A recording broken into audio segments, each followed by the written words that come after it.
The rain pounded against the motel window, each drop a tiny hammer striking glass. I huddled deeper under the thin blanket, my daughter Emma's warm body pressed against mine, her gentle breathing the only comfort in this damp, musty room that smelled of cigarettes and desperation. 3 days. It had been 3 days since I'd grabbed what little I could stuff into a duffel bag, taken my 6-month-old daughter, and fled from the life I'd built in Chicago. 3 days of truck stops, cash-only motions, and looking over my shoulder. 3 days of wondering if I'd made the biggest mistake of my life, or finally done something right. "We're going to be okay," I whispered to Emma, though she slept peacefully, unaware of our precarious situation. Her chubby cheeks were flushed with sleep, dark eyelashes resting against her skin. She looked so much like her father it made my heart ache. Not Daniel, the man who'd been in my life when I discovered I was pregnant. The man who'd abandoned us both when Emma was barely 2 months old, taking what little savings we had. No, Emma looked like the man whose name I didn't even know when we spent that single, reckless night together nearly 16 months ago. The night that changed everything. I shifted carefully, trying not to disturb Emma as I reached for my phone on the nightstand. Dead. The charger was in the car, and I couldn't bring myself to leave Emma alone even for the few minutes it would take to retrieve it. My paranoia had reached new heights since learning the truth about Emma's father. The truth that sent me running. My fingers traced the faded bruise on my forearm, a souvenir from Daniel's final rage before he vanished with our rent money. I'd thought that was rock bottom, being left alone with an infant, facing eviction, scrambling for extra shifts at the diner where I worked. Then came the dark sedan that began appearing outside our apartment building. The well-dressed men watching me as I hurried to and from work with Emma strapped to my chest, the envelope stuffed with cash that appeared in my mailbox with no note. It was Tanya from the diner who finally told me. Her voice hushed as she pulled me into the storage room during my shift. "That guy you hooked up with last year," she'd said, eyes darting nervously. "The one who left you the big tip, Alessio Vitale. He runs half the city, Leia. The shipping, the clubs, She'd stopped, glancing around as if the walls themselves might be listening. "He's dangerous. And word is he's looking for you." I hadn't believed her at first. The man I remembered had been impeccably dressed. Yes, commanding in presence, certainly. But a mafia boss? It seemed absurd, like something from a movie. But the sedan kept appearing. The men in suits watched with increasing boldness. And then came the flowers. Expensive arrangements delivered to our apartment door with cards signed simply, A. The final straw was the photo that appeared in my locker at work, a picture of me holding Emma in the park across from our apartment, taken without my knowledge. On the back, handwritten in elegant script, "She has my eyes," I'd thrown up in the employee bathroom, then called in sick for the remainder of my shift.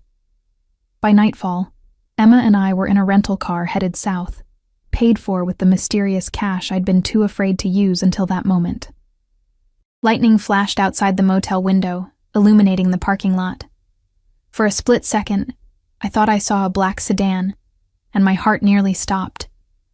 But the following thunder revealed only an empty lot, rain creating small rivers between the faded parking lines. My stomach growled, reminding me I'd eaten nothing but vending machine snacks since morning. The motel had a small attached diner, and though every instinct screamed to stay hidden, I knew I needed real food to keep up my strength. For Emma, for our escape.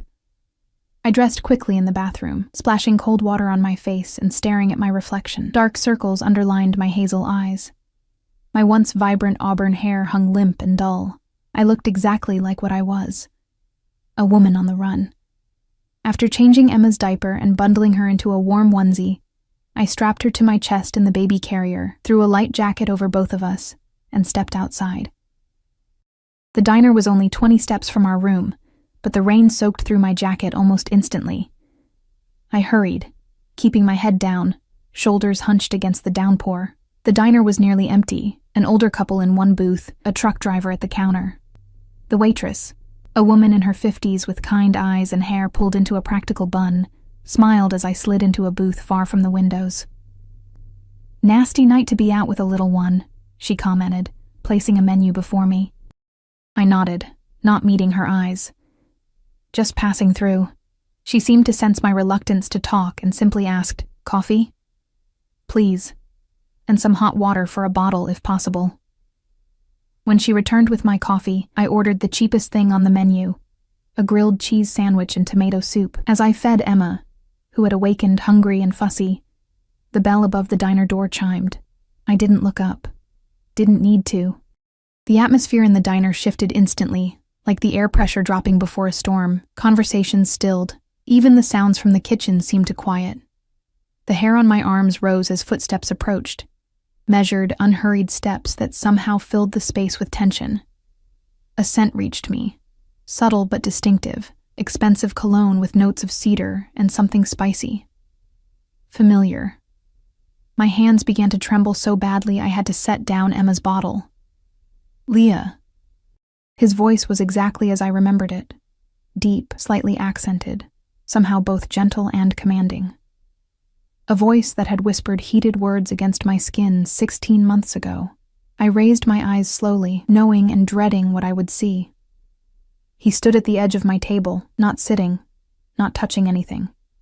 Just standing there in a perfectly tailored black coat, droplets of rain beating on the wool before falling to the linoleum floor. His dark hair was damp, curling slightly at the temples. His face, that handsome, dangerous face with its sharp cheekbones and strong jaw, was composed, revealing nothing. But his eyes. Those intense dark eyes were fixed on Emma, studying her with such naked emotion it made my breath catch. "You shouldn't have run," he said quietly. Behind him stood two men, positioned near the door, their stances alert, hands concealed inside their jackets. The waitress had disappeared. The other patrons seemed to be finding reasons to leave. "How did you find me?" My voice emerged as a whisper. Alessio Vitale, the man whose child I carried, whose world I'd unwittingly entered, finally looked directly at me. "You cannot hide what belongs to me, Leah." My arms tightened protectively around Emma. "We don't belong to anyone." Something flickered in his expression. Amusement, perhaps, or disbelief. "The child in your arms says otherwise." He slid into the booth across from me, his movements fluid and controlled. Up close, I could see the fatigue in his face, the slight redness in his eyes. He'd been searching, probably hadn't slept. "You and the child are mine," he spoke softly, but each word landed like a stone. "This foolish running ends now." My heart hammered against my ribs. Emma squirmed against me, sensing my distress. "I didn't know who you were," I said, fighting to keep my voice steady. "When I found out, you panicked." He finished for me, a hint of disappointment in his tone. "You believed rumors and fled rather than coming to me directly." "Coming to you?" I hissed, leaning forward. "I don't even know you." "One night, Alessio. We spent one night together." His eyes darkened. "A night that created a life. My blood, my legacy." His gaze returned to Emma, who had turned her head at the sound of his voice. Their eyes met. The same shape, the same deep brown with flecks of amber. Something passed between them, a recognition that sent chills through me. "She's beautiful," he said. And for a moment, the dangerous Mafia boss disappeared, replaced by something far more frightening. A father seeing his child for the first time. My soup arrived, delivered by a nervous-looking busboy who scurried away without a word. Alessio pushed it toward me. "Eat. You look exhausted." The normalcy of the gesture, pushing soup toward me as if we were simply a couple having dinner, made the situation all the more surreal. "I'm not going anywhere with you." "Yes, you are." No threat colored his words. He stated it as simple fact. "The question is whether you walk out of here with dignity or need to be assisted." I glanced toward the door, where his men stood watching. The diner had emptied completely now. Even the waitress was nowhere to be seen. "What do you want from us?" I asked, though I already suspected the answer. Alessio leaned back, his gaze never leaving my face. "I want what any man wants when he discovers he has a child. I want to protect what's mine. I want my family under my roof, safe from the dangers of this world." "Family?" I repeated incredulously. "We're not family. You don't even know her name." Something dangerous flashed in his eyes. "Tell me." "Emma," I whispered, hating how intimate it felt to share this with him. Her name is Emma. He reached across the table, not toward Emma, but toward me. His fingertips brushed my cheek so lightly I might have imagined it. Emma and Leia Vitale. I jerked back. That's not our name. His smile was cold. It is now. Outside, lightning cracked again, thunder following immediately.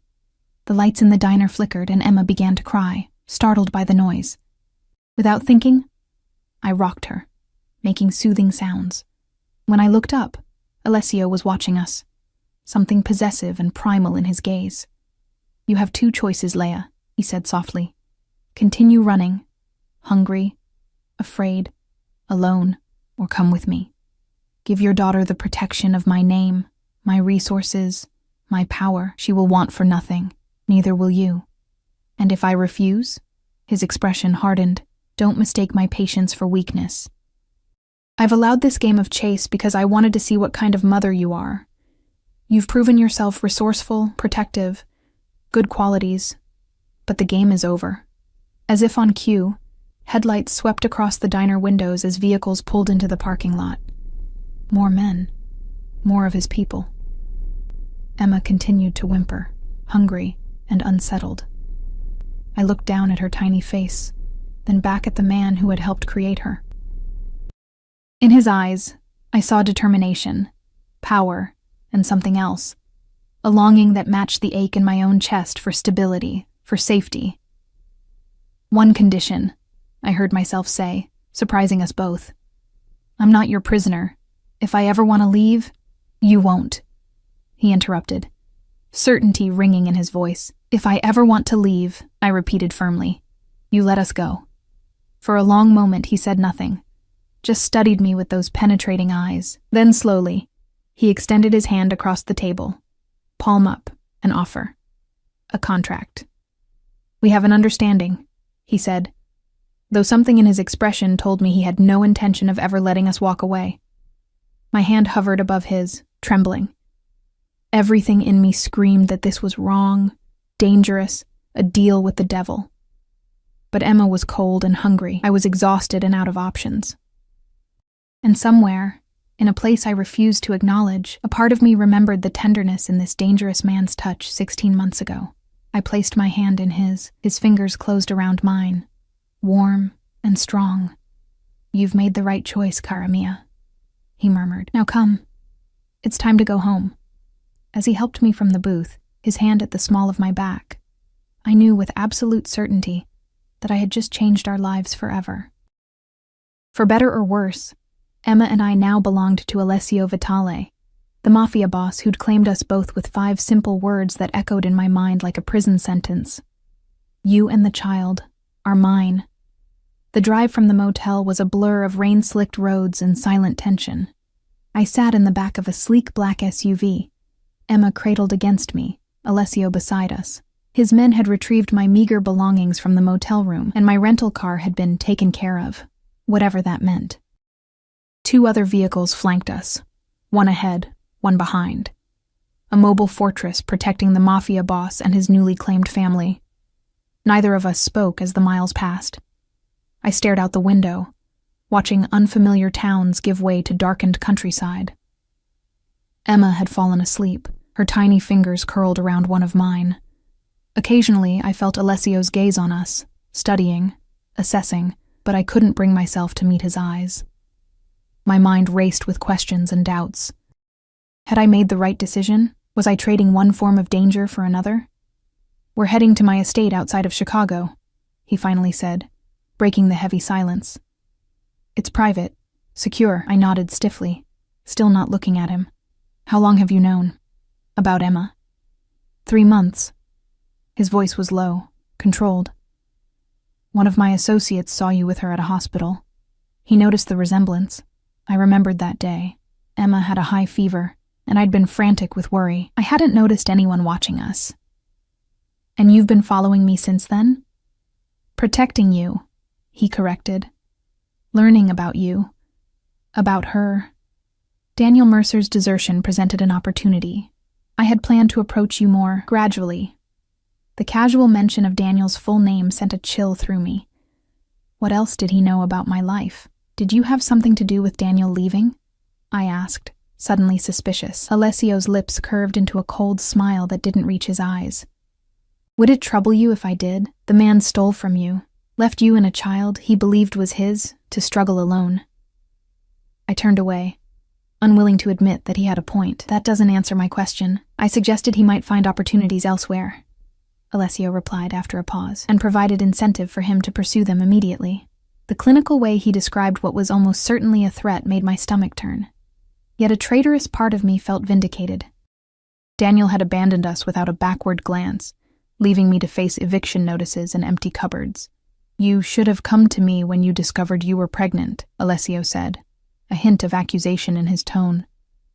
I finally looked at him, disbelief warming my veins. I didn't know your last name, let alone who you really were. You never contacted me after that night. What was I supposed to do? Put up flyers around Chicago? Seeking well-dressed mystery man from hotel bar. Something like regret flickered across his features. An oversight I've come to regret. That night was unexpected. I was in Chicago for business, not pleasure. I remembered that night clearly, the upscale hotel bar where I'd been covering a shift for a sick coworker. Alessio sitting alone at the corner of the bar, watching everyone who entered with calculated attention. How his focus had shifted entirely to me when I'd approached to take his order. The electricity that had sparked between us with each glance, each accidental brush of fingers as I served his drinks. You pursued me, I reminded him quietly, his eyes darkened with remembrance. And you responded. Heat crept into my cheeks at the memory of how eagerly I had indeed responded, accepting his invitation to sit with him after my shift ended, listening, captivated, as he spoke of Italy, art, and philosophy. I'd been drawn to his intensity, his complete attention when I spoke, as if my mundane life as a struggling bartender somehow fascinated him. When he'd invited me to his room, I'd said yes without hesitation, throwing caution aside for one night of passion, with a stranger whose name, Alessio, just Alessio, rolled off my tongue like honeyed wine. The SUV slowed, turning onto a private road flanked by tall iron gates that opened automatically as we approached. Security cameras tracked our progress, and I glimpsed armed guards positioned discreetly among the trees that lined the winding driveway. Welcome to Villa Vitale, Alessio said as the estate came into view. The house, mansion, really, rose from the darkness like something from another world. Stone and glass formed a modern fortress, lights glowing warmly from within. Fountains adorned the circular driveway, and manicured gardens stretched into the shadows. It was beautiful, imposing, and utterly alien to my experience. This is where you live? My voice sounded small, even to my own ears. This is where we live now, he corrected. The SUV came to a stop at the front entrance. Before the driver could exit, Alessio was opening his own door and coming around to my side, an unexpected courtesy that caught me off guard.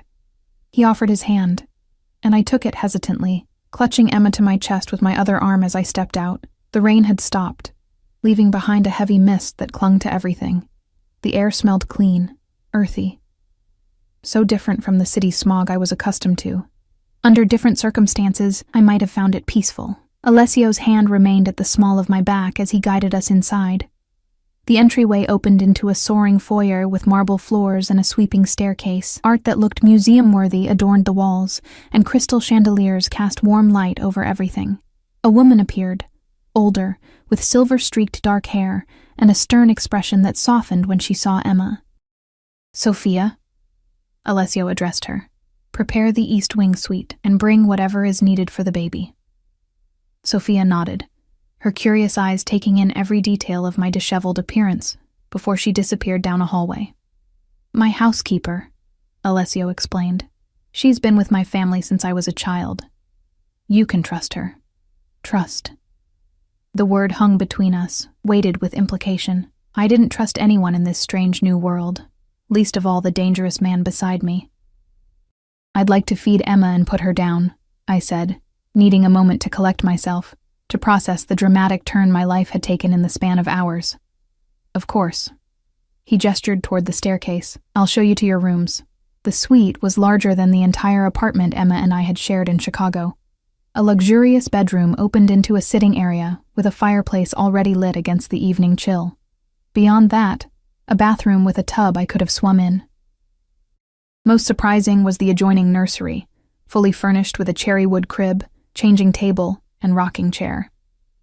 "You've been planning this," I realized aloud, taking in the brand new baby items still tagged with expensive boutique labels. Alessio stood in the doorway watching me. "I told you. I protect what's mine." The possessiveness in his tone sent conflicting emotions through me. Outrage at being considered a possession, yet a treacherous sense of security I hadn't felt in months. "I need to feed her," I said again, needing him to leave. He nodded, lingering just a moment longer. "Sophia will bring you dinner. Rest tonight. Tomorrow we'll discuss arrangements." "Arrangements?" I echoed. "For your new life here." His tone suggested this was non-negotiable. "Good night, Leah." After he left, I sank onto the edge of the enormous bed, still cradling Emma, who had begun to stir. The reality of my situation crashed over me in waves. I was now living in the home of a Mafia boss who believed he owned us. A man whose business I knew nothing about, except that it was dangerous and likely illegal. A man who had tracked me down with terrifying efficiency. A man who was Emma's father. I looked down at my daughter's face, at the features that echoed Alessio's. She deserved more than the struggling existence I'd been providing. Here, she would have safety, comfort, opportunities I could never give her on my own. But at what cost? True to Alessio's word, Sophia appeared with a tray of food, a bowl of pasta that smelled divine, fresh bread, a glass of wine I wouldn't touch. She also brought baby formula, diapers, and soft new clothes for Emma. "The Signore has waited for this day," she said, her Italian accent thick as she placed the tray on a side table. "To have his child home." I looked up sharply. "Did he tell you that?" Sophia's smile was knowing. "He didn't need to. I raised him from a boy. I know when Alessio Vitale wants something." She touched Emma's cheek gently. "She has his eyes, his mother's chin." After she left, I fed and changed Emma, marveling at how contentedly she settled into the luxurious new crib, surrounded by softness she'd never known. I ate mechanically, the pasta flavorful but tasteless to my anxiety-numbed tongue, and then took a long, hot shower, washing away days of fear and flight. Clean, dressed in silk pajamas Sophia had provided, I stood by the window, looking out at the moonlit grounds. Somewhere beyond the manicured gardens and ornamental pools lay gates, guards, the boundary between this gilded cage and freedom. I wondered if I would ever cross that threshold again of my own volition. A soft knock at the door startled me. When I opened it, I found not Alessio, but a different man. Tall, lean, with observant eyes that assessed me in one quick sweep. "Marco Russo," he introduced himself with a slight nod. "Head of security. I wanted to introduce myself and provide this." He extended a cell phone, programmed with necessary contacts. "My number is first on the list, should you need anything." I took it hesitantly. "Does it track my location?" The corner of his mouth lifted slightly. "Of course it does, Ms. Morrison. But that's primarily for your protection." He glanced past me toward the nursery. "The boss has made your safety and the child's his highest priority." "Does everyone in his organization know about us now?" Marco's expression gave nothing away. "Only those who need to. The boss values privacy, especially regarding family." The way he emphasized the word family made it clear that's what I was now considered, whether I accepted it or not. After he left, I checked on Emma one last time, then slipped into the massive bed, sinking into luxury that should have been comforting but only intensified my sense of unreality. I lay awake for hours, mind racing with escape plans I knew were futile, alternatives that didn't exist. Eventually, exhaustion claimed me, and I fell into a deep sleep. I woke to sunlight streaming through windows whose curtains I'd forgotten to close and the unfamiliar sound of Emma cooing contentedly, rather than crying for her morning bottle. Disoriented, I sat up quickly. Memories of the previous day flooding back. Emma wasn't in her crib. Panic surged through me as I rushed to the nursery, heart pounding, only to stop short at the threshold. Alessio sat in the rocking chair, Emma in his arms. He was speaking to her softly in Italian, his voice gentle in a way I hadn't heard before. Emma gazed up at him, utterly fascinated by this new person, her tiny hand wrapped around his finger. Father and daughter, meeting properly for the first time. I must have made some sound, because Alessio looked up, his expression unguarded for a brief moment, before his usual composure returned. She was awake, he said, as if I had demanded an explanation. Sophia heard her on the monitor and came for me. I approached cautiously, unsure of my place in this tableau. She usually cries in the morning. She didn't cry, he replied, a hint of pride in his voice. She just looked around, curious. The tenderness in his interaction with Emma caught me off guard. This was the same man who had tracked us across states, who commanded fear with his mere presence, who ran a criminal empire. Yet here he sat, completely enraptured by a 6-month-old girl who shared his blood. May I? I held out my arms, needing to reassure myself she was real. Safe. Alessio passed her to me carefully, his fingers brushing against mine in the exchange. She's perfect, he said, watching as I settled her against my shoulder. You've done well with her, Leah, despite difficult circumstances. The unexpected praise warmed something inside me, a starved place that had received little validation in months of struggling alone. We need to talk, he continued, rising from the chair with fluid grace, about expectations, arrangements, your place here. The warmth evaporated. My place? His dark eyes held mine. Your future. Emma's future. Our future together. You said if I ever wanted to leave. And I meant it, he interrupted smoothly. But I think you'll find that staying offers advantages worth considering.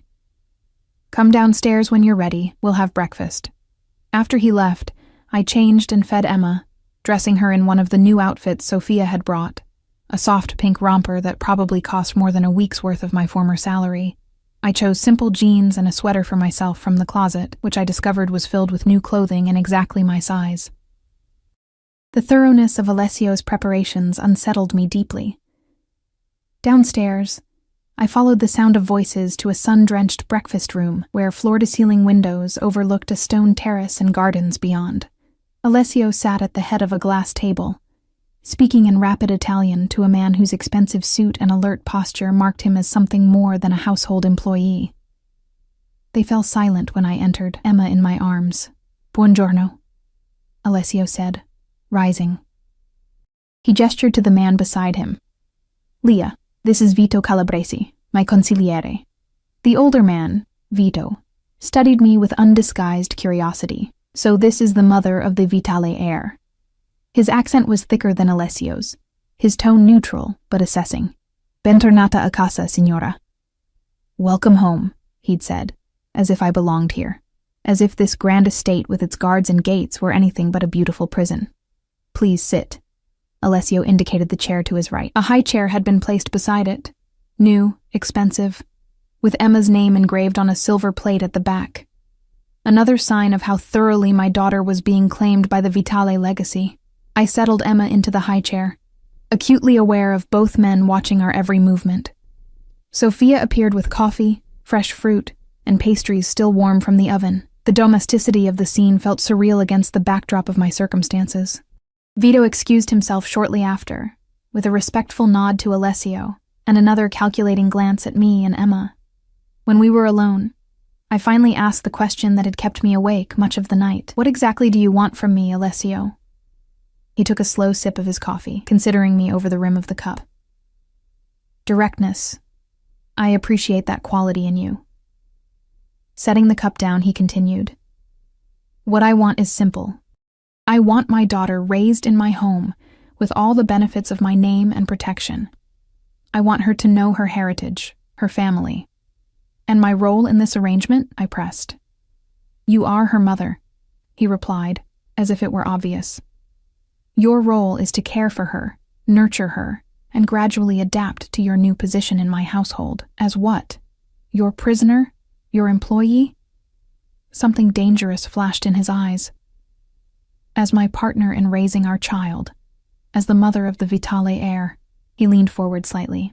Make no mistake, Leah. In my world, That position carries significant status and privilege. I laughed, a hollow sound. I didn't ask for status or privilege. I was managing on my own. Were you? His tone was skeptical. Working double shifts at that diner? Living in an apartment with faulty wiring and black mold in the bathroom? One illness away from financial ruin? He shook his head. That's not the life my daughter deserves. Nor is it the life I want for her mother. The accuracy of his assessment stung. He'd clearly had me investigated thoroughly. Here, he continued, gesturing to encompass the estate. Emma will have the finest education, culture, opportunities. She will want for nothing. Neither will you. In exchange for what? I challenged. There's always a price. Alessio's expression softened fractionally. In exchange for allowing me to be her father. For becoming part of my family. He paused, studying my face. And eventually, perhaps, for becoming my wife. In more than name only. The coffee I'd just swallowed threatened to come back up. Your wife? We barely know each other. A situation easily remedied with time, he replied calmly. We share a child, Leah. In my family, that means something sacred. Marriage would legitimize Emma fully and cement your position. I'm not a possession to be positioned, I snapped, anger finally breaking through my fear. And I didn't agree to any of this when I got into your car last night. I agreed not to run, that's all. Rather than anger, my outburst seemed to please him. He smiled. A real smile that transformed his severe features into something dangerously attractive. Passion. Another quality I admire in you. It's what drew me to you that night at the hotel. Heat rushed to my cheeks at the memory his words evoked. I looked away, focusing on Emma, who was happily mashing a piece of banana between her fingers. I won't be forced into marriage, Alessio. Not even for Emma's security. Force has never been my intention, he said, his voice softer now. I prefer willing participation in all aspects of my life. The subtle emphasis sent an unwelcome shiver down my spine. For now, I ask only that you stay, that you give this arrangement a chance. Get to know me as Emma's father. Let me prove that I can be what both of you need. His reasonable tone, the absence of threats or demands, made it harder to maintain my defensive anger. And if I still want to leave after getting to know you, then you may go, as we agreed. His expression remained unreadable. Though I think you'll find that difficult once you see what life here can offer. After breakfast, Alessio gave me a tour of the estate, or rather, the parts of it he deemed appropriate for me to see. The main house was even larger than I'd initially realized, with multiple wings, a library filled with rare books, a music room containing a grand piano, formal and informal living areas, and an indoor pool housed in a glass conservatory. The west wing contains my offices, he explained, as we passed a corridor guarded by two men, who nodded respectfully as we passed. That area is off limits, unless I invite you specifically. I understood the unspoken message. His business dealings would remain separate from our domestic arrangement. In some ways, it was a relief. The less I knew about his criminal activities, the better. The grounds were equally impressive. Manicured gardens, a stable with sleek thoroughbreds, tennis courts, and a guest house larger than any home I'd ever lived in. Throughout the tour, Alessio remained close beside me, occasionally placing his hand at the small of my back to guide me, each touch a subtle reminder of his claim.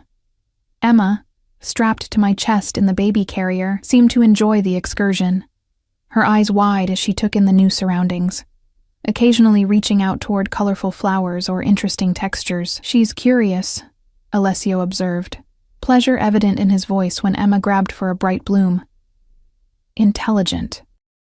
She takes everything in. She's always been like that, I said, unable to keep the pride from my own tone.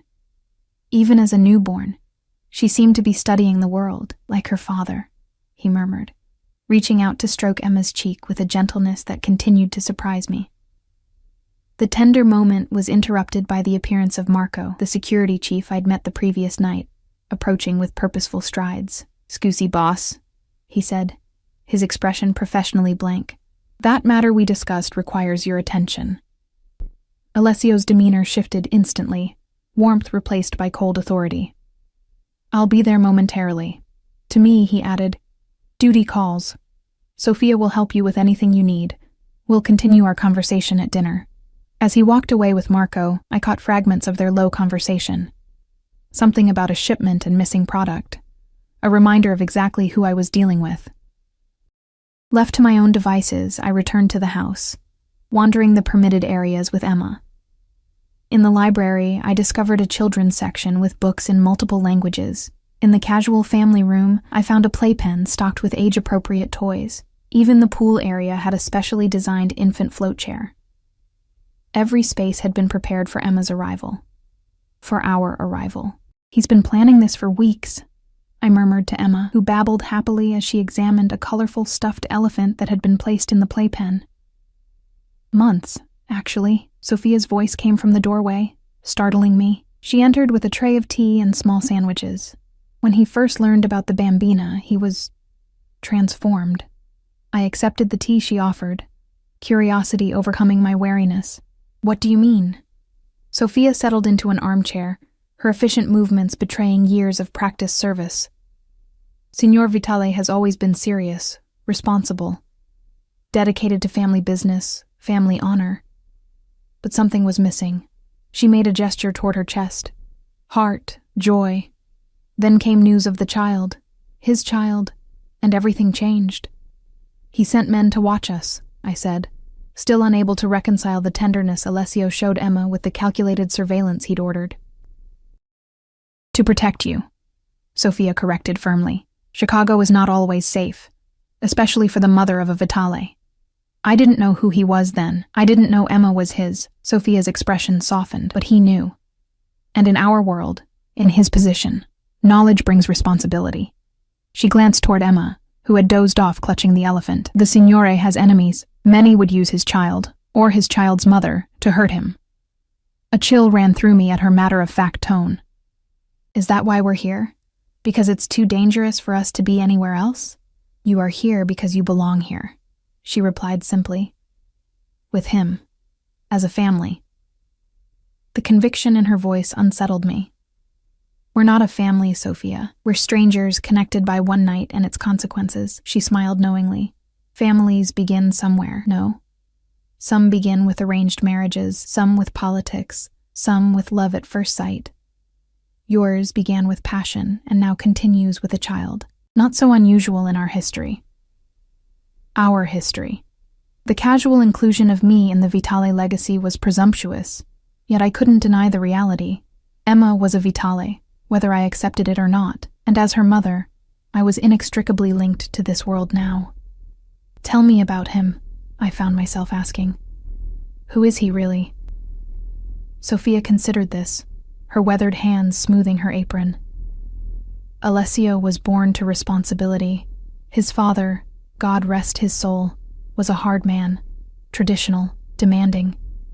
When he died 5 years ago, Alessio took control of everything at just 27. He expanded the legitimate businesses, shipping, real estate, the nightclubs, made peace with old enemies, modernized. She carefully avoided mentioning the illegal aspects of the Vitale empire. I noticed. And personal relationships, I pressed, needing to understand the man who now controlled my life. Sophia's expression grew guarded. There have been women, of course. A man in his position, but no one significant, no one he brought home. Her eyes met mine directly, until you. The implication hung in the air between us.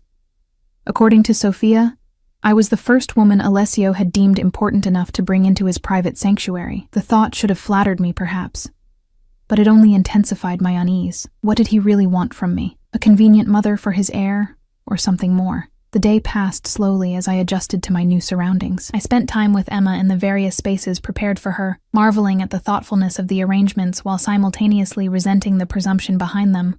Sophia brought lunch, offered assistance with Emma, and generally played the role of helpful grandmother figure, a role I sensed she had embraced wholeheartedly. By evening, Emma was fussy, overwhelmed by the day's changes. I was bathing her in the luxurious nursery bathroom when Alessio appeared in the doorway, his imposing frame filling the space. "I've been called away on business," he announced, watching as I cradled Emma in a towel softer than any I'd ever owned. "I'll be gone overnight." I tried to hide my relief at the prospect of a night without his overwhelming presence. I see. He approached, kneeling beside the bath to be at eye level with me. Marco and his team will remain on the property. You'll be perfectly safe. His tone made it clear this was also a warning. I was still being watched. Escape still impossible. I understand, I said quietly, focusing on drying Emma rather than meeting his intense gaze. Do you? His hand reached out, gently tilting my chin up until I was forced to look at him. I want you to be comfortable here, Leah. To feel at home. But don't mistake my consideration for weakness. I never would, I replied, the heat of his fingers against my skin sending unwelcome warmth through my veins. Something shifted in his expression. Satisfaction, perhaps, at my acknowledgement of his power. Good. His eyes moved to Emma, who was watching him with curious eyes. May I? I hesitated, then nodded, allowing him to take her. He cradled her with surprising confidence, speaking soft Italian words as he carried her to the changing table. I watched in silent amazement as the dangerous Mafia boss competently diapered and dressed his daughter in pajamas, handling her with a tenderness that contradicted everything I thought I knew about him. You've done this before, I observed. I have nieces, nephews, he replied without looking up. Family is everything to me, Leah, remember that. After settling Emma in her crib, he turned to me, his expression serious. While I'm gone, consider the future I'm offering you both. A life of security, luxury, respect. Emma will be educated at the finest schools, travel the world, inherit a legacy. You will be treated as my equal partner, lacking for nothing. He stepped closer, his voice dropping. Think about what you left behind, the struggle, the uncertainty, the fear. Compare it to what you could have here. Before I could respond, he leaned in, his lips brushing against my cheek in a gesture too intimate for our arrangement, yet too restrained for our history. Buonanotte, cara mia, he murmured, his breath warm against my skin. Then he was gone, leaving me standing in the nursery, my cheek burning where his lips had touched, my mind swirling with conflicting emotions, and the treacherous possibility that perhaps, just perhaps, he was right about the future he offered. Alessio's absence should have brought relief, but instead, the vast estate felt eerily quiet without his commanding presence. I spent that night and the following day exploring my gilded cage more thoroughly, pushing boundaries, testing limits. The security was seamless and ever-present. Guards patrolled the perimeter, cameras monitored the grounds. When I ventured too close to the front gates during a morning walk with Emma in a pram that probably cost more than my old car, Marco materialized beside me, offering a polite escort back toward the gardens. His message was clear without a single threat being uttered. I could roam within defined boundaries, but not beyond them. I learned more about the household too. Besides Sophia, there was a full staff, a chef who prepared meals that made my diner cooking look pitiful, groundskeepers who maintained the immaculate gardens, housekeepers who moved silently through rooms, keeping everything pristine. All regarded me with a mixture of curiosity and deference. To them, I wasn't a captive. I was the mother of the heir, deserving of respect. Signora, is there anything special you'd like prepared for dinner? The chef, Johnny, asked when I wandered into the kitchen that afternoon. He spoke as if I were the lady of the house, not a woman who had been brought here against her will just days ago. I'm not the signora, I corrected reflexively. Johnny exchanged a glance with Sophia, who was preparing a bottle for Emma. As you wish, he said, though his tone suggested he considered this a temporary semantic detail. But my question remains. What would you enjoy for dinner? The normality of the question, so mundane, so domestic, nearly broke me. Tears threatened, and I blinked them back furiously. Whatever you'd normally prepare is fine. That evening, alone in the formal dining room with Emma dozing in a bassinet beside me, I picked at an exquisite meal while contemplating my situation. The reality was setting in. Alessio Vitale had claimed us both, and he had the power to enforce that claim indefinitely.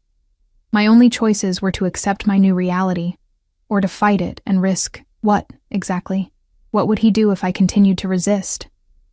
Sophia entered as I was finishing, Emma beginning to stir with hunger. "The signore called," she announced. "He will return tomorrow morning. He asked after you both." I nodded, lifting Emma from the bassinet. "Did he say anything else?" Sophia hesitated, then. "He said to tell you he's arranged a surprise. Something to make you feel more at home. A surprise. From a man who had effectively kidnapped me and my child. The incongruity might have been amusing under different circumstances." "Thank you, Sophia," I said, cradling Emma against my shoulder as she began to fuss. The older woman watched me with knowing eyes. "You fight yourself, signora. I see it. The resistance, but also the curiosity. The fear, but also the attraction."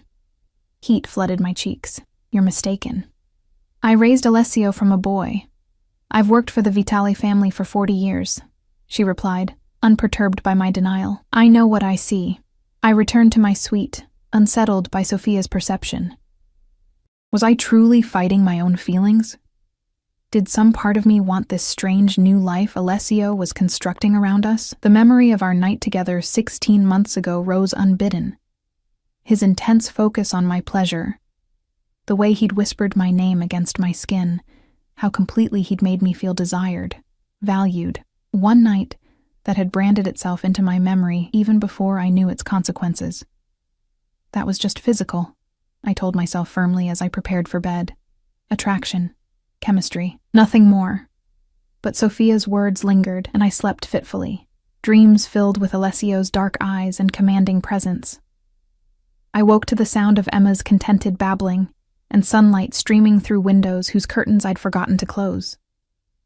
For a moment, I thought perhaps Alessio had returned and was with her, as he had been yesterday morning. But when I entered the nursery, I found Emma alone in her crib, playing with the mobile above her head, a custom creation of crystal stars and moons that caught the light in prismatic rainbows. After feeding and dressing her, I carried Emma downstairs, following the scent of coffee to the breakfast room. I stopped short in the doorway, my breath catching. Alessio sat at the table, reading something on a tablet, a cup of espresso at his elbow. But it wasn't his presence that stunned me. It was the other person seated across from him. "Tanya!" I gasped. My friend from the diner looked up, her familiar face breaking into a relieved smile as she jumped up and rushed toward me. "Leah! Thank God you're okay." She embraced me awkwardly, mindful of Emma between us, then pulled back to scan my face. "Are you all right? When you disappeared, I was so worried. And then these men came asking questions, and I'm fine," I assured her, though the word felt inadequate for my complicated situation. I glanced at Alessio, who watched our reunion with calculated interest. "What are you doing here?" "Mr. Vitale sent a car for me this morning. Said you needed a friendly face." Tanya's eyes darted nervously to Alessio, then back to me. "He offered me a job here, as your assistant," he said, "to help with Emma and keep you company." I turned to Alessio, understanding dawning. This was the surprise Sophia had mentioned. He'd brought my only real friend to the estate, ostensibly as comfort for me, but more likely as another way to ensure I stayed. Tanya's presence was both a gift and a subtle threat. See how generous I can be. See how easily I can find the people who matter to you. "You look surprised, Cara," Alessio said, rising from his chair with fluid grace. "Sophia mentioned you seemed lonely. Ms. Chen was most concerned about you when we spoke. It seemed a mutually beneficial arrangement. You offered her a job?" I kept my voice carefully neutral, aware of Tanya's curious gaze bouncing between us. "With considerable compensation and accommodations in the guest house," he confirmed, approaching to place a light kiss on my cheek in greeting. The casual intimacy of the gesture, performed in front of Tanya, sent heat flooding my face. "Good morning, Emma," he added, his voice softening as he addressed our daughter. Emma responded with a happy gurgle, reaching for him with pudgy hands. Without hesitation, I transferred her to his arms, watching as his severe features transformed with genuine pleasure. "You've had breakfast?" he asked Tanya, who nodded quickly. "Yes, thank you, Mr. Vitale. Everything's been very generous." "Alessio, please," he corrected smoothly, though I noted he didn't extend the same familiarity to her that his tone suggested when he addressed me. "Leah, eat. You must be hungry." We have much to discuss today." The command was gentle but unmistakable. I sat, accepting the coffee Sophia appeared to pour, while Alessio continued holding Emma, speaking to her softly in Italian. The domestic tableau felt surreal. A mafia boss cradling his infant daughter, while his effectively kidnapped baby mama sat across from her friend, who had been brought in as an unwitting jailer. "I'll give you two some time to catch up," Alessio said after a few minutes, transferring Emma back to me. "Tanya, Sophia will show you the grounds and your accommodations after breakfast. Leah, I'll find you in the library at 11. There are matters we need to discuss." After he left, Tanya leaned forward, lowering her voice despite the fact that we were alone. "Leah, what the hell is going on? One minute you're taking extra shifts to make rent. The next you're living in a palace with freaking Alessio Vitale, and he's acting like he owns me," I supplied grimly. "Like he's your husband," she corrected, eyebrows raised. "And Emma's father," I sighed, setting Emma in the high chair where Sophia had left a teething biscuit for her. "He is Emma's father. That night last year at the Palmer House Hotel, that was him." Tanya's eyes widened. "The guy who left the crazy tip? Holy shit, Leah. You never told me it was Vitale." "I didn't know who he was," I admitted. "Not until you told me that day at the diner. That's why I ran. I was scared." "But he found you." It wasn't a question. I nodded. 3 nights ago, he just appeared, said Emma and I belonged to him, that we were coming home." I swallowed hard. "I didn't have a choice, Tanya. He had men everywhere." Tanya reached across the table, squeezing my hand. "Are you okay? Has he hurt you? Because job or no job, I'll help you get out of here if—" "He hasn't hurt us," I interrupted. "Just the opposite. Everything here is perfect, designed for Emma's comfort and safety. He's attentive, generous." I hesitated, then admitted, "and terrifying. Because of who he is, what he does. Because of how completely he's taken over our lives," I replied. "He talks about me becoming his wife, about Emma inheriting his legacy. He's planned our entire future without consulting me." Tanya sat back, processing. "But he's not forcing you? Physically, I mean?" I shook my head. "No. He says he wants my willing participation, that I'm free to leave if I choose." I laughed humorlessly, though every aspect of this place makes that practically impossible. "And do you want to leave?" Tanya asked carefully, studying my face. "Because I have to say, Leah, as prisons go, this one's pretty spectacular." The question caught me off guard. Did I want to leave? Return to struggling paycheck to paycheck, worrying about Emma's future, fearing what might happen if we got sick or couldn't make rent? "I want a choice," I said finally. "I want to stay because I decide to, not because I'm manipulated into it." Tanya nodded slowly. "That's fair. But maybe see where this goes. I mean, the guy clearly wants you both in his life, and Emma deserves to know her father, right?" Before I could respond, Sophia appeared to show Tanya the grounds and her new accommodations in the guest house. Left alone with Emma, I considered my friend's perspective. Was I being unnecessarily resistant? Would giving this arrangement a genuine chance be so terrible? At 11, I found Alessio in the library as instructed, Emma napping peacefully in the pram I'd wheeled in. He stood by one of the tall windows, speaking quietly on his phone, his back to me. The morning sunlight silhouetted his powerful frame, reminding me of the first time I'd seen him in the hotel bar, commanding, magnetic, dangerous in ways I couldn't then define. He ended his call as I entered, turning to face me. "Thank you for coming," as if I had a choice. "You said we needed to talk." He gestured to a seating area where a tea service had been arranged. "Please." I settled into one of the leather armchairs, positioning the pram where I could see Emma. Alessio sat across from me, leaning forward with his elbows on his knees, hands clasped. The posture made him appear almost vulnerable, though I knew better. "I've been unfair to you," he began, surprising me. "Bringing you here as I did, expecting immediate adjustment. It was necessary, but not ideal." "Necessary?" I echoed. His expression hardened slightly. "Yes, necessary. Your flight put both you and Emma at risk. My enemies would consider you valuable leverage. So this is about protection? I challenged. Partly, he acknowledged. But not entirely. He paused, selecting his words carefully. That night we spent together, more than I expected. It affected me. When I learned about Emma, it felt like fate. Fate, I repeated skeptically. You tracked me across state lines because of fate? A hint of a smile touched his lips. I tracked you because you're the mother of my child. I brought you here because I want more. My pulse quickened. More what? More time. More chances to know you. More opportunities to see if what I felt that night could grow into something lasting. His dark eyes held mine, intense and unwavering. I want us to be a real family, Leah. Not one bound by obligation or fear, but by choice. By affection. The sincerity in his voice caught me off guard. You have a strange way of showing affection, Alessio. Most men don't essentially kidnap women they're interested in. He didn't flinch at the accusation. Most men don't live in my world, with my responsibilities, my enemies. I did what was necessary to ensure your safety, while creating an opportunity for us to truly know each other. And if I don't develop the feelings you want, I pressed, what then? Then you remain Emma's mother, protected and provided for, he replied steadily.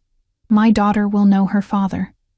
You will want for nothing, but the potential for more remains your choice.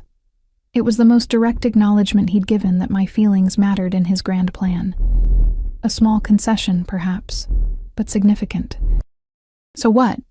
We date? While I live in your home, dependent on your generosity, surrounded by your security, I couldn't keep the skepticism from my voice. That's hardly a balanced relationship, Alessio.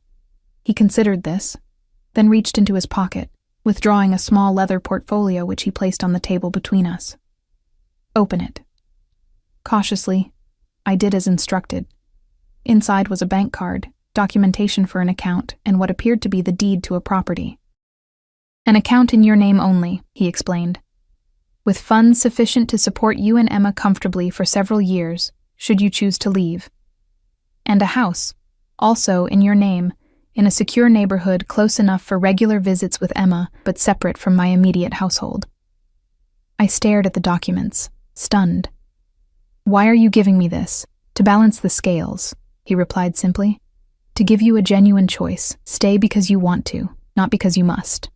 The gesture was unexpected and oddly moving. This doesn't change the fact that you brought us here by force. No, he agreed. That cannot be undone. But perhaps we can move forward differently. He leaned closer, his voice softening. Give me 6 months, Leah. 6 months to show you what life could be like for us. For you, me, and Emma, as a family. Get to know me beyond that one night, beyond my reputation. Then decide. And if I still want to leave after 6 months, then you take the accounts, the property, and we arrange shared custody of Emma. His expression remained steady, though something flickered in his eyes. Determination, perhaps, or the certainty that I wouldn't choose to leave. It was a better offer than I had any right to expect. Financial security, independence, a chance to make a decision without duress. Why? I asked, genuinely puzzled by his approach. You could simply keep us here. Your security makes escape nearly impossible. Alessio's eyes darkened. I could. But what would that achieve? A resentful mother for my child? A woman who views me only as her jailer? He shook his head. That is not the family I want for Emma, or for myself. Emma stirred in the pram, making small waking noises. Alessio rose first, reaching her before I could, lifting her with practiced ease. The tenderness with which this dangerous man held our daughter continued to confound my expectations. 6 months, he said, cradling Emma as she blinked sleepily up at him. Give us that chance, Leah. Looking at them together, father and daughter, connected by blood and already forming a bond, I realized I was out of reasons to resist. Not when this arrangement offered Emma security and a relationship with her father.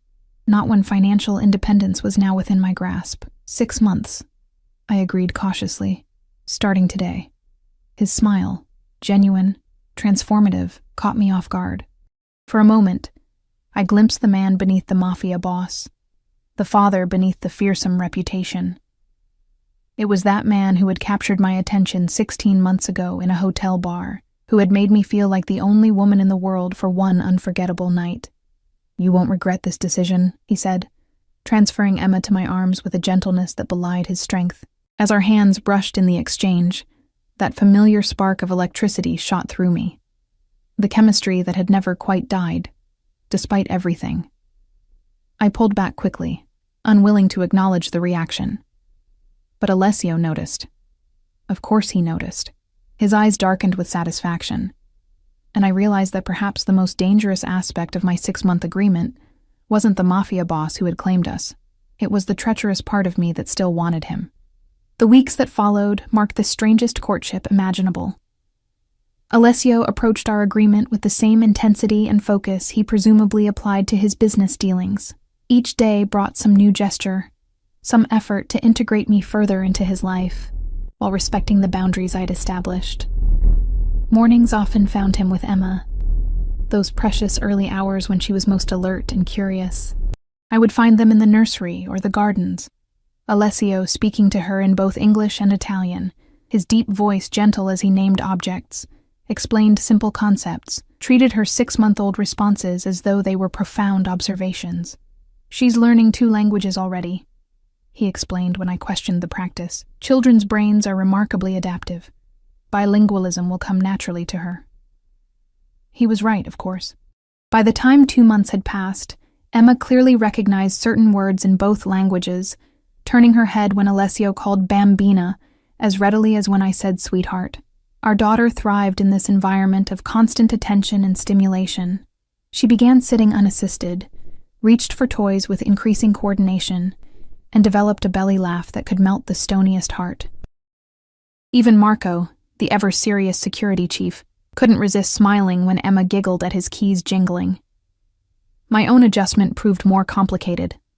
The luxury surrounding me, the clothes, the food, the sheer ease of life without financial worry, was seductive.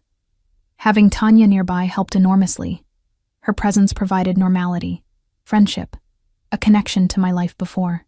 She had taken to her role with surprising enthusiasm, genuinely enjoying the work and the generous compensation. "It's like we're living in a movie," she confided one afternoon, as we watched Emma playing on a blanket in the garden.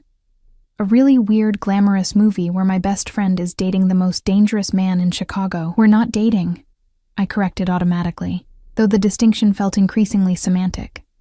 Tanya rolled her eyes. "Right. He just brings you fresh flowers every week, takes you to private dinners on the terrace, and looks at you like he wants to devour you whole. Totally not dating." I flushed, unable to deny the accuracy of her description. Alessio had been methodical in his pursuit, arranging intimate dinners where conversation flowed more easily than I'd expected, organizing outings to art galleries and music performances in private boxes where security could be guaranteed. Each experience revealed new facets of the man behind the feared Mafia boss, his genuine appreciation for classical music, his surprisingly deep knowledge of Renaissance art, his dry wit that emerged when he felt comfortable. Most unsettling were the moments when conversation turned to Emma, to parenthood, to family. In those discussions, the walls between us thinned, our shared concern for our daughter creating common ground that was difficult to dismiss. "My father was present but absent," he told me during one such evening, a rare glimpse into his past, in the house, but unreachable. "I won't be that kind of father to Emma." "What kind will you be?" I'd asked, genuinely curious. His eyes, warm with candlelight and good wine, held mine. "The kind who sees her, who listens, who teaches her strength without cruelty. The kind who makes her feel safe enough to fly." He'd paused, adding softly, "with your help." These glimpses of vulnerability, of the man beneath the power and danger, were what I found most difficult to resist. That, and the undeniable physical attraction that had only intensified with proximity and time. Alessio never pushed physical intimacy, never attempted to recapture the passion of our first night together. His touch remained carefully appropriate. A hand at my back, guiding me through a doorway, fingers brushing as he handed me a glass of wine, occasionally a chaste kiss on my cheek in greeting or good night. But his restraint only heightened the tension between us, the unspoken awareness that one word from me would change everything. 3 months into our arrangement, I found myself genuinely smiling more often, relaxing into the rhythm of this strange new life. Emma had begun crawling, exploring her world with determined energy that required constant vigilance. Her first tooth had appeared, accompanied by nights of fussing that Alessio insisted on sharing, taking turns walking the floors with her so I could rest. "You don't have to do this," I'd told him one night, finding him in the nursery at 2 a.m., pacing with Emma against his shoulder. "I want to," he'd replied simply. In the dim nightlight, with his usual impeccable appearance softened by fatigue, he looked almost ordinary, just a father comforting his child. Almost. The 4th month brought changes beyond our household. Alessio began including me in certain social functions, carefully selected gatherings where his associates and their wives welcomed me with curious deference. At these events, Alessio was openly affectionate, his arm around my waist, introducing me with pride as Emma's mother, with a tone that implied much more. "They all think we're together," I observed after one such evening, as we returned to the estate in his car. "Aren't we?"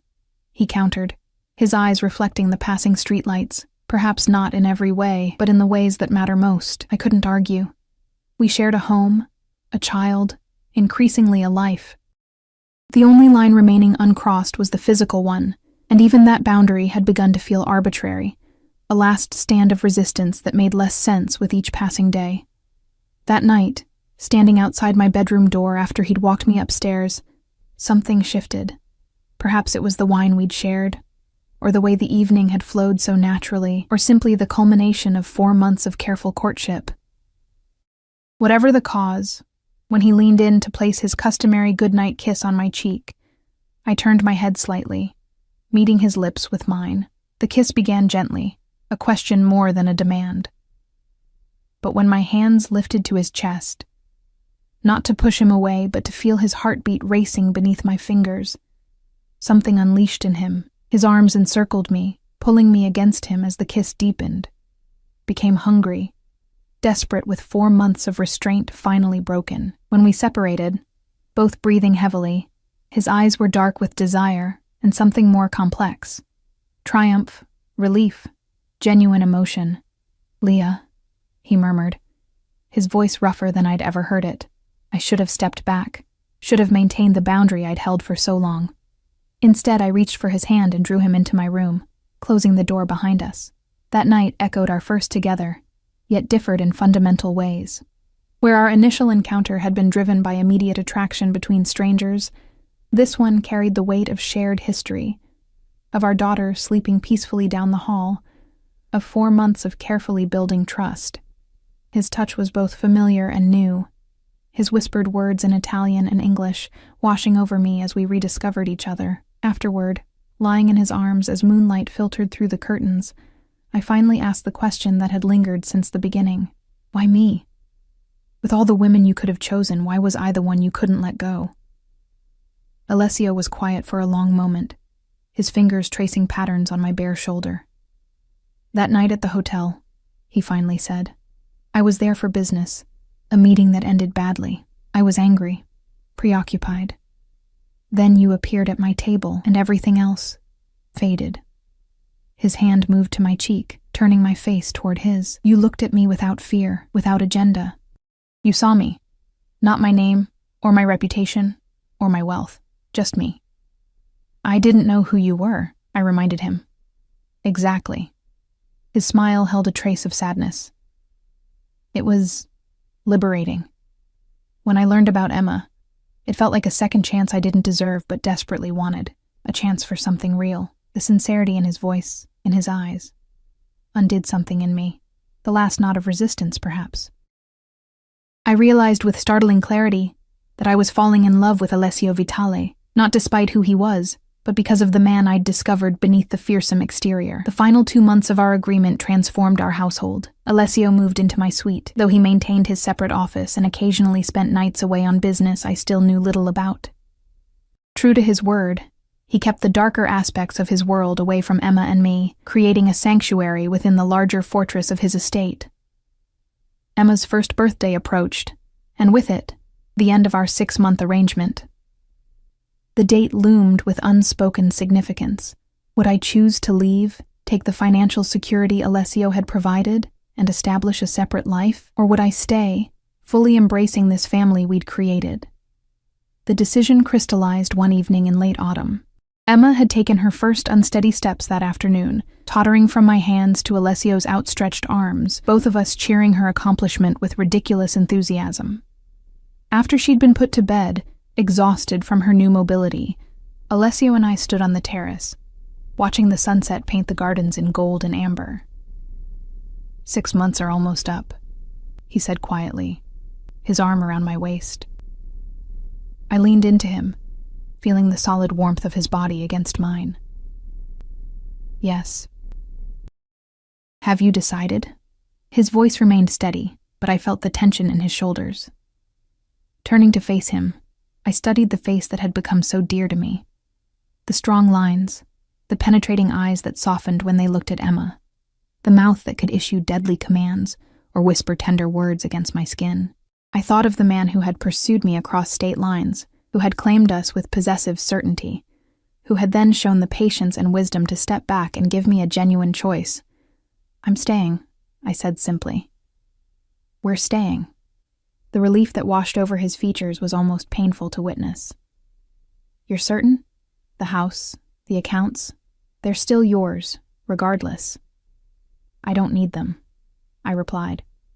I'm choosing this. Choosing you. He drew me closer, his forehead resting against mine. I have something to ask you, then. Before I could respond, he reached into his pocket and withdrew a small velvet box. Opening it revealed a ring of breathtaking beauty, a large oval diamond surrounded by smaller stones, set in platinum that caught the fading sunlight. This was my mother's, he said softly. Before her, my grandmother's. It belongs to the Vitale matriarch. His eyes held mine, more vulnerable than I'd ever seen them. Will you wear it, Leah? Will you be my wife? Not in name only, but in truth. Will you help me raise our daughter, build our family, create something lasting? The ring glittered between us, heavy with history and meaning. I thought of the journey that had brought us here, from a chance meeting in a hotel bar to a night that created Emma, from fear and flight to this moment of choice. In accepting, I would be embracing not just Alessio, but his world, his legacy, his name. Yes, I whispered, surprising myself with the certainty I felt. Yes, I will. As he slipped the ring onto my finger, a perfect fit, as if it had been made for me, Alessio smiled with a joy so pure it transformed him. Ti amo, cara mia, he murmured, the words sincere and powerful. From that first night, in ways I never expected. I have loved you. I love you too, I replied, realizing the truth of it in my bones.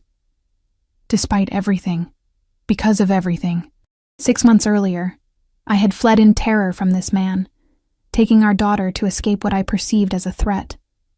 Now I stood willingly in his arms, having discovered that what I had feared most had become what I wanted most, a family, a future, a love that had begun in the most unlikely circumstances. Emma's cry through the baby monitor interrupted the moment, making us both laugh softly.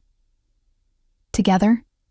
Alessio asked, taking my hand, the diamonds of my new ring catching the last rays of sunset. Together, I agreed, following him inside to our daughter. As we entered the nursery where Emma stood in her crib, arms outstretched toward us, I realized that what had begun as captivity had transformed into the freest choice I'd ever made. The Mafia boss who had once claimed us with cold authority, "You and the child are mine," had earned those words in ways neither of us could have imagined. Now, as Emma babbled happily, reaching for both her parents, I understood the truth. We were his, yes, but more importantly, he was ours.